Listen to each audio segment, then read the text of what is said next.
গল্পের শুরুতে main character টিয়ান দেখানো হয় যে পিয়ানো প্র্যাকটিস না করে সৌরজগৎ সম্পর্কিত ম্যাগাজিন পড়ছিল, কারণ টিয়ান মহাবিশ্ব এবং এলিয়েন সম্পর্কে খুবই আগ্রহী। তার বাবা মিস্টার ওয়াং ঘরে ঢুকতেই সে ম্যাগাজিনটি বন্ধ করে পিয়ানোর বই খুলে পিয়ানো বাজাতে থাকে।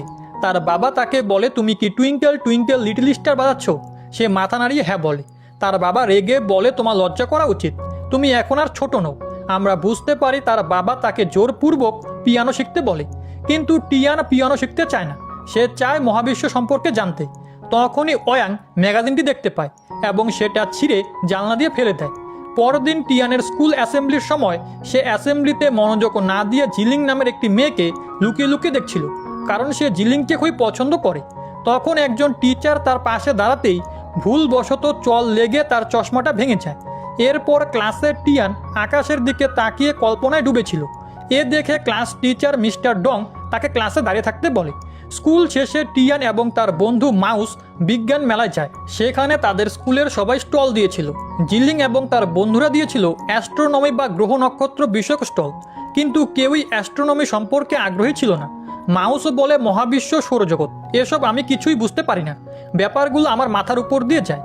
টিয়ান মাউসকে বলে, আজ রাতে একটি উল্কাপাত হতে যাচ্ছে, যেটা প্রতি 60 বছরে একবার ঘটে। তখনই স্কুলের সবথেকে হ্যান্ডসাম সেলিব্রিটি বয় পল চলে আসে। তারা টিয়ানদেরকে দুমড়ে মুচড়ে দিয়ে চলে যায়। পল স্টেজে এসে তার আবিষ্কৃত রোবোটিক বল, ফায়ার গান এবং ট্রেডমিল ওয়েল সবাইকে দেখায়। পল সবাইকে বলে জিলিংয়ের অ্যাস্ট্রোনমি ক্লাবে জয়েন হতে, কারণ সেও জিলিংকে পছন্দ করে। তাই পলের কথায় সবাই জিলিংয়ের ক্লাবে জয়েন হতে চায়। তখন টিয়ান চিৎকার করে বলে, জিলিংয়ের ক্লাবে শুধুমাত্র তাদের জয়েন করা উচিত যারা অ্যাস্ট্রোনমিতে সত্যিই কৌতূহলী এবং যারা মহাবিশ্ব সম্পর্কে জানতে চায়। এখানে যে কেউ জয়েন হতে পারবে না। পল বলে, আগে তোমরা বলো যে কেন তোমরা অ্যাস্ট্রোনমি ক্লাবে জয়েন হতে চাও। টিয়ান বলে, আমি এমন লোকেদেরকে খুঁজে পেতে চাই যারা আমার মতো মহাবিশ্ব সম্পর্কে জানতে আগ্রহী। আমি বিশ্বাস করি অসীম মহাবিশ্বে আমরা ছাড়াও অন্য জীব রয়েছে, আমাদের শুধু তা খুঁজে বের করতে হবে। এর জন্য আমরা এই ক্লাবে জয়েন হতে চাই। পল বলে, তাহলে তোমরা দুজন এলিয়েন খুঁজে বের করতে যাচ্ছ? এই শুনে স্কুলের সবাই হেসে ওঠে। পল তাদের কাছে এসে বলে, তোমাদের এলিয়েন বন্ধু দেখা করতে এসেছে। পরের সিনে টিয়ান ও মাউস স্কুলের বারান্দা দিয়ে যাচ্ছিল। সেখানে তাদের ক্লাসমেট মায়ুন তাদের রাস্তা বন্ধ করে এবং বলে, সত্যি কি এলিয়েন আছে? যদি মিথ্যে বলো তাহলে খুবই মার খাবে। টিয়ান বলে, তুমি আমাকে 48 বার মেরেছ, আর 2 বার মারলে খুব খারাপ হয়ে যাবে। এই শুনে সে টিয়ানের মাথায় সজোরে আঘাত করে। তার হাত থেকে বাঁচার জন্য টিয়ান মিস্টার ডংয়ের দিকে তার বলটি ছুঁড়ে মেরে পালিয়ে যায়। বলের আঘাতে টিচারের চশমা ভেঙে যায়। সে চশমা লাগিয়ে মায়ুনকে দেখতে পায়, কিন্তু সে বলে এসবও টিয়ান করেছে। এই বলে সে টিয়ানের পিছু করতে থাকে।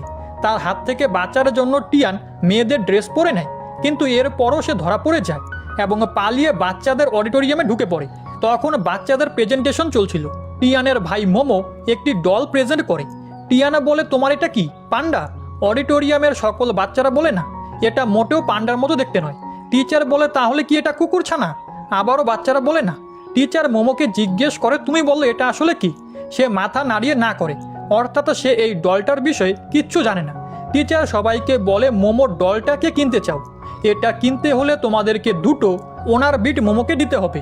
ওনার বিট হচ্ছে বাচ্চাদের হাতে থাকা রেড কালারের এই জিনিসগুলো, যেগুলো তারা ভালো রেজাল্ট এবং খেলাধুলায় ভালো করায় স্কুল থেকে উপহার পেয়েছে, কিন্তু বাচ্চারা কেউই তার ডলটা কিনতে চায় না। তখন টিয়ান তার পাশের বাচ্চাটাকে বলে, এতগুলো ব্যাচ দিয়ে কি করবে? তোমার উচিত মোমোর ডলটা কিনে ফেলা। বাচ্চাটা বলে, এই ব্যাচগুলো আমি ভালো রেজাল্ট করার ফলে অর্জন করেছি, এগুলো আমি বিনামূল্যে দিতে পারবো না। এর বিনিময়ে তোমার হাতের ঘড়িটা আমাকে দিতে হবে। অনুষ্ঠান শেষে দেখা যায় টিয়ান তার ঘড়িটার বিনিময়ে মোমোর ডলটা কিনে নিয়েছে। টিয়ান মোমোকে জিজ্ঞেস করে, তোমার তৈরি ডলটি আমাদের পৃথিবীর কোনো প্রাণীর সাথে মিল নেই, তুমি এটা কি করে তৈরি করলে? তখনই মোমোর মা গাড়ি থেকে নেমে তাদের কাছে আসে। উনি হচ্ছেন টিয়ান এবং মোমোর মা। মিস্টার ওয়াংয়ের সাথে ওনার ডিভোর্স হয়ে গিয়েছে। টিয়ানের মা বলে, আজ রাতে তুমি আমাদের সাথে ডিনার করতে পারো। তখনই ওয়াং এসে বলে, টিয়ান আপনাদের সাথে যেতে পারবে না, আমরা আজ 5 স্টার রেস্টুরেন্ট থেকে ডিনার অর্ডার করব।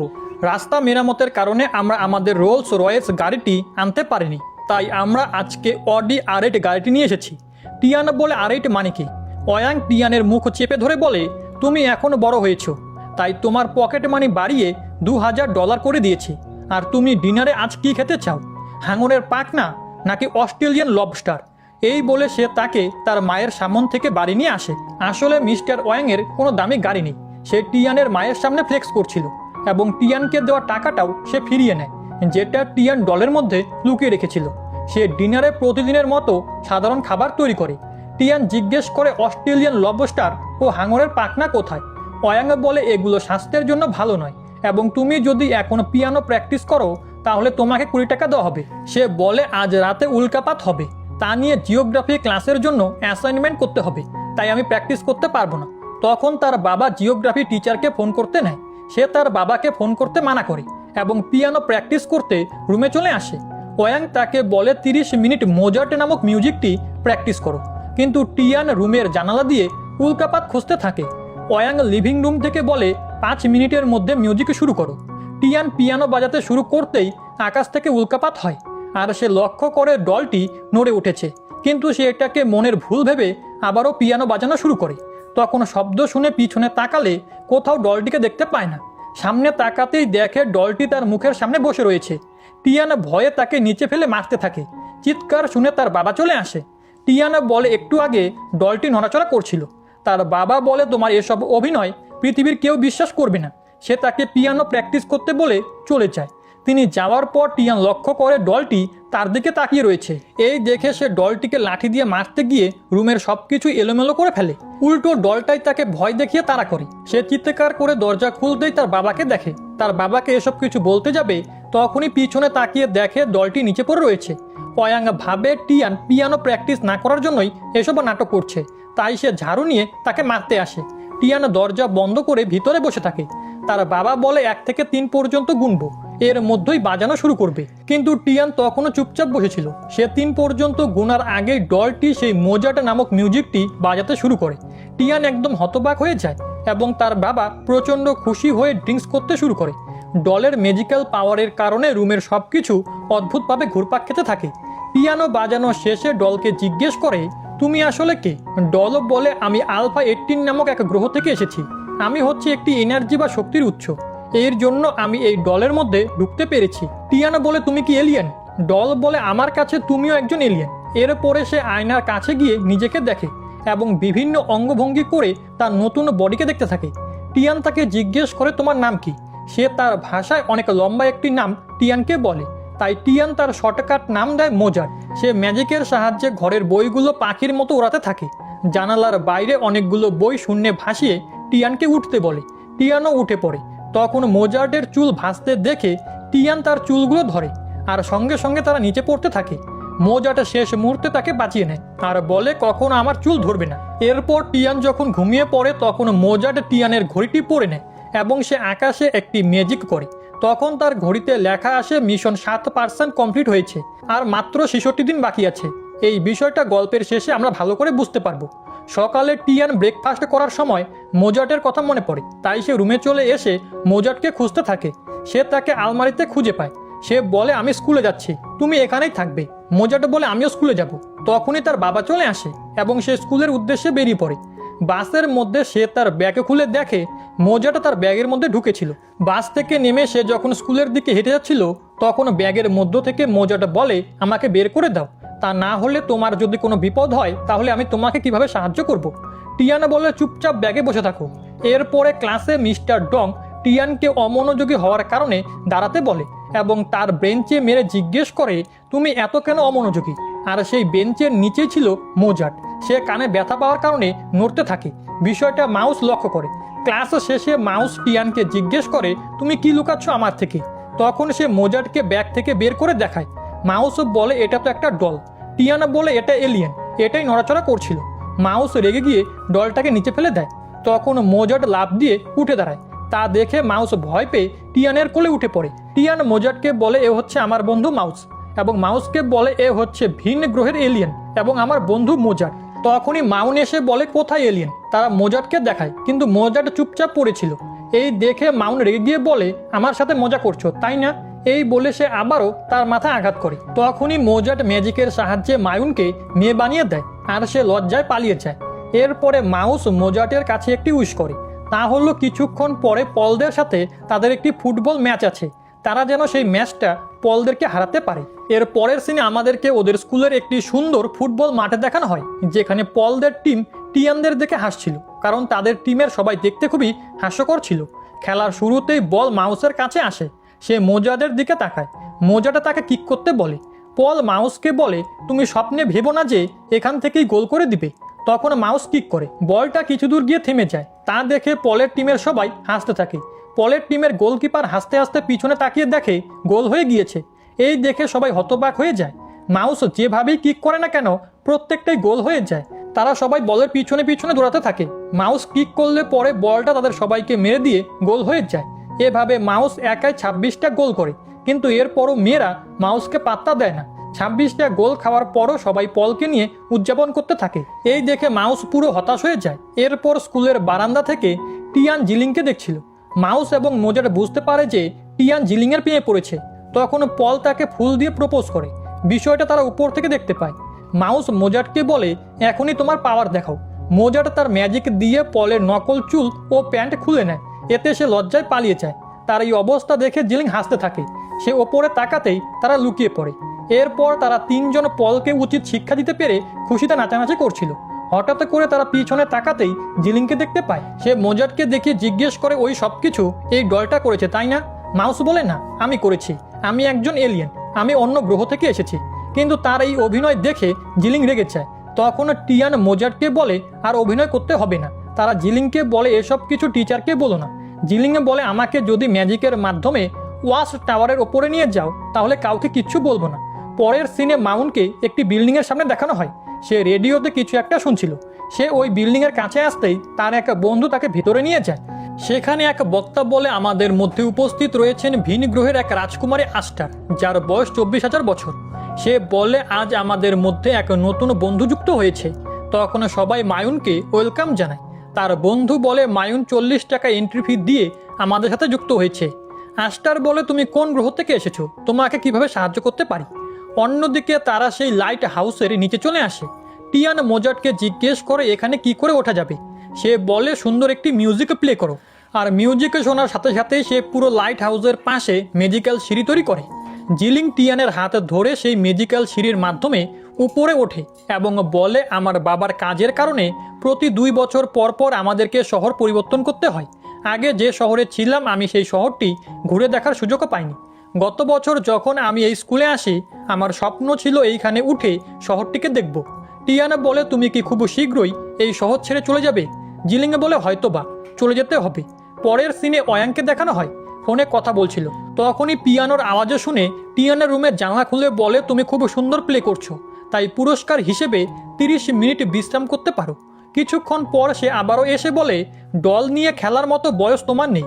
মোজাট টিয়ানকে জিজ্ঞেস করে, তুমি কি তোমার বাবাকে ভয় পাও? সে বলে, উনি আমার বাবা, ওনাকে ভয় করি না, কিন্তু উনি যদি কথা না বলতো তাহলে খুব ভালো হতো। এরপর তারা দুজন টিভিতে একটি অ্যাকশন মুভি দেখছিল। মুভিতে একটি মার্ডারের সিন দেখে মোজাট জিজ্ঞেস করে, লোকটি নড়াচড়া করছে না কেন? টিয়ানা বলে, ও মারা গেছে। মারা গেলে মানুষের নড়াচড়া এবং কথাবার্তা বন্ধ হয়ে যায়। রাতে টিয়ান ঘুমানোর পর মোজাট জানালায় দাঁড়িয়ে একটি প্ল্যান করে। তার প্ল্যান হচ্ছে টিয়ানের বাবাকে মেরে ফেলা। তার ফলে টিয়ানের বাবা টিয়ানকে আর বিরক্ত করতে পারবে না। তাই পরদিন থেকে মোজাট টিয়ানের বাবাকে মারার চেষ্টা করে। প্রথমে গাড়িতে চেষ্টা করে ব্যর্থ হয়। তারপরে ওয়াং স্নান করার সময় বাথ টবে বৈদ্যুতিক শক দিতে যায়, কিন্তু তখনই সে জল উড়িয়ে দেয় আর মোজাট নিজেই শক খেয়ে নিচে পড়ে যায়। এরপর ছুরির মাধ্যমে মারতে গেলে টিয়ান তাকে বাঁচিয়ে নেয়। টিয়ান মোজাটকে বেঁধে রাখে এবং জিজ্ঞেস করে, তুমি এসব কেন করছো? সে বলে, আমি তোমার বাবার হাত থেকে তোমাকে রক্ষা করতে চাই। পরদিন স্কুলে মায়ুনের বাবা এসে টিচারকে বলে, মায়ুনকে খুঁজে পাওয়া যাচ্ছে না। তখন একজন ক্লাসমেট এসে বলে, গত কয়েকদিন ধরে তাকে অদ্ভুত লাগছিল, সব সময় রেডিও শুনতো এবং বলছিল সে একটি রেডিও চ্যানেলের খোঁজ পেয়েছে, যেটা হলো এলিয়েনদের চ্যানেল। তখন মায়ুনের বাবা বলে, মায়ুনের বয়স যখন 4 বছর তখন তার মা কার অ্যাক্সিডেন্টে মারা যায়। তাই তাকে মিথ্যে একটা গল্প বলি যে তার মা এলিয়েনদের সাহায্য করার জন্য পৃথিবীর বাইরে গিয়েছে এবং তিনি 10 বছর পরে ফিরে আসবে। আমরা বুঝতে পারি এর জন্যই মায়ুন সবসময় টিয়ানের কাছে এলিয়েন সম্পর্কে জানতে চাইতো। এসব শুনে টিয়ান মাউসকে বলে, আমি জানি মায়ুন কোথায় আছে। তারা জিলিং এবং মোজাটকে নিয়ে একটি স্পেস স্টেশনে চলে আসে।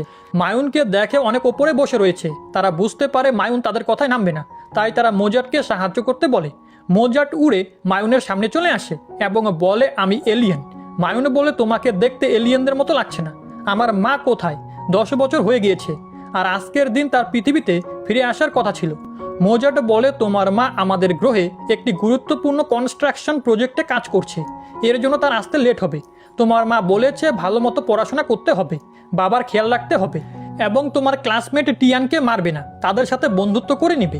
এবং তোমার মা সবসময় তোমার এবং তোমার বাবার কথা ভেবে খুবই কান্না করে।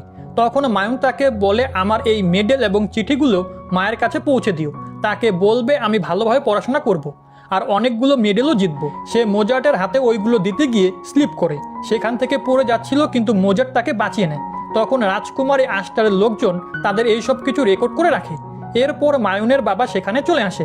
সে তার বাবাকে বলে মা একজন এলিয়েনকে পাঠিয়েছে, সে ওই গ্রহে কিছু গুরুত্বপূর্ণ কাজ করছে, এর জন্য তার আসতে লেট হবে, এবং মা প্রত্যেক দিন আমাদের কথা ভেবে আমাদের জন্য কষ্ট পায়, এই কারণে আমাদের উচিত তার জন্য অপেক্ষা করা। তখন তার বাবা ইমোশনাল হয়ে তাকে জড়িয়ে ধরে। এই দেখে জিলিং মোজাটকে ধন্যবাদ জানায়। রাতে মোজাট টিয়ানকে বলে আমি তোমার বাবাকে অদৃশ্য করে দিব, তাহলে সে আর কখনোই তোমাকে পিয়ানো প্লে করার জন্য বাধ্য করবে না। টিয়ানা বলে এটা করা ঠিক হবে না, কারণ উনি আমার বাবা, ওনার কিছু হলে আমি খুবই কষ্ট পাবো। টিয়ান তাকে জিজ্ঞেস করে তোমার কি পরিবার নেই, তোমার জন্ম হলো কিভাবে?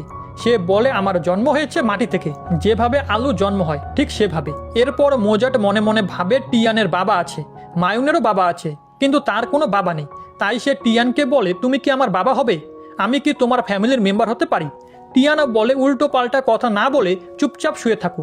পরের সিনে রাজকুমারী আস্টারকে পিয়ানো বাজিয়ে গান গাইতে দেখানো হয়। তখন তার লোকজনেরা এসে মোজাটের মায়ুনকে বাঁচানোর ভিডিও দেখায়। আস্টার তাদেরকে বলে বাচ্চাগুলোকে খুঁজে বের করো। সিন ওয়াংয়ের কাছে আসে, যেখানে সে টিভি ছেড়ে ঘুমাচ্ছিল। মোজাট ম্যাজিকের সাহায্যে ফ্যান ভেঙে ওয়াংয়ের উপরে ফেলবে, তখনই টিয়ানের কথা ভেবে আর তাকে মারে না। এরপর তার ঘড়ি চেক করে, যেখানে মিশন 10% কমপ্লিট হয়েছে। সকালে টিয়ানের পিয়ানো টিচার আসে।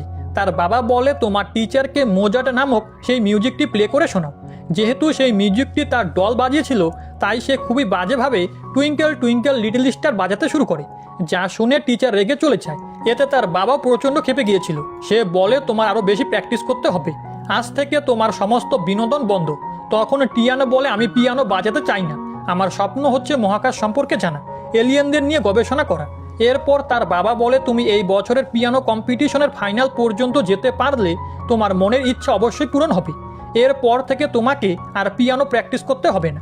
এসব মোজাটও শুনতে পায়। পরদিন সকাল 5টায় মোজাট টিয়ানকে ঘুম থেকে উঠিয়ে ব্রিজে নিয়ে আসে। টিয়ান জিজ্ঞেস করে আমাকে এখানে কেন নিয়ে এসেছো? সে বলে পিয়ানো প্র্যাকটিস করতে। এই বলে সে টিয়ানের চোখ বন্ধ করতে বলে এবং তার মুখে একটি ম্যাজিক্যাল অরেঞ্জ দিয়ে দেয়। তখন থেকে টিয়ান সবকিছুর শব্দ অনুভব করতে শুরু করে। এরপর সে খুব সহজেই প্রফেশনালভাবে পিয়ানো বাজাতে সক্ষম হয় এবং সেই কম্পিটিশনে অংশগ্রহণ করে। একে একে সবাইকে হারিয়ে সে ফাইনালে চলে আসে। ফাইনাল প্রতিযোগিতার দিন তার অসাধারণ পারফরমেন্সে সবাই মুগ্ধ হয়ে যায়। তখন আমাদেরকে টিয়ানের বাবার ফ্ল্যাশব্যাক দেখানো হয়। তার বাবা ছিল একজন রকস্টার। তাইওয়ান থেকে তার জন্য এক বিশাল অফার আসে, কিন্তু সবেমাত্র টিয়ানের জন্ম হয়েছিল, তাই সে তার ছেলেকে ছেড়ে তাইওয়ান যেতে রাজি হয় না। এরপর সে বিভিন্ন নাইট ক্লাবে গান গাইতো এবং ধীরে ধীরে তার অর্থনৈতিক অবস্থা খুব খারাপ হয়ে গিয়েছিল। শেষ পর্যন্ত তার স্ত্রী তাকে এবং টিয়ানকে রেখে চলে যায়। গল্প আবারও বর্তমানে আসে। টিয়ান সেই কম্পিটিশনের বিজয়ী হয়। সেখানে টিয়ানের মাও এসেছিল। টিয়ানের বাবা টিয়ানের ট্রফিটি তাকে দেখিয়ে শো অফ করে বলে আমার ছেলে ঠিক আমার মতোই একজন মিউজিশিয়ান হয়েছে। তখন টিয়ান তার ভাইকে বলে এই ডলটা আমাকে দেওয়ার জন্য ধন্যবাদ। এরপর জিলিং তাকে বলে খুব শীঘ্রই সে অন্য শহরে চলে যাবে। এই শুনে টিয়ানের খুবই মন খারাপ হয়। পরের দিন সকালে টিয়ানের গ্র্যান্ডফাদার তাকে একটি টেলিস্কোপ উপহার দেয়। টিয়ানের বাবাও খুব খুশি ছিল। সে তার ছেলেকে একটি মহাকাশ গবেষণার বই এবং একটি পিয়ানো ইনস্টিটিউটের ভর্তির ফর্ম উপহার দেয়। টিয়ান ভর্তির ফর্ম দেখে রেগে রুমে চলে আসে এবং মোজাটকে নিয়ে জানলা দিয়ে বেরিয়ে পড়ে। তারা মাউসের বাড়ি চলে আসে। মাউসকে নিয়ে আবারও বেরিয়ে পড়ে এবং জিলিংয়ের জানালার কাছে চলে আসে। তারা তাকে নিয়ে ঘুরতে বের হয়। অন্যদিকে দেখানো হয় আস্টার ও তার লোকজন মোজাটকে চুরি করার জন্য তাদের পিছু করছিল। মোজাট একটি নৌকাবরের মাধ্যমে তাদেরকে পুরো শহরটি ঘুরিয়ে দেখায়। সারাদিন এনজয় করার পর তারা চীনের প্রাচীরে চলে আসে। মোজাট তার ঘড়িতে দেখে মিশন 82% কমপ্লিট হয়েছে, আর মাত্র 17 ঘন্টা বাকি। তখন মোজাট তাদেরকে কিছু বিল্ডিংয়ের স্ট্রাকচার দেখায়। আমরা বুঝতে পারি মোজাটের এই পৃথিবীতে আসার কারণ হচ্ছে বিল্ডিংয়ের স্ট্রাকচার সম্পর্কে ধারণা নেওয়া, কারণ তাদের গ্রহে তারা আমাদের মতো বিল্ডিং তৈরি করতে চায়। ওদের এসব কিছু আস্টার ও তার লোকজনেরা দূর থেকে দেখছিল। এরপর সে তাকিয়ে দেখে টিয়ান ঘুমিয়ে পড়েছে। সে টিয়ানের ঘড়িটি তাকে ফিরিয়ে দেয়। তখনই সে সুন্দর একটি মিউজিকে শুনতে পেয়ে সেই দিকে চলে আসে এবং আস্টারের লোকজন তাকে কিডন্যাপ করে নেয়।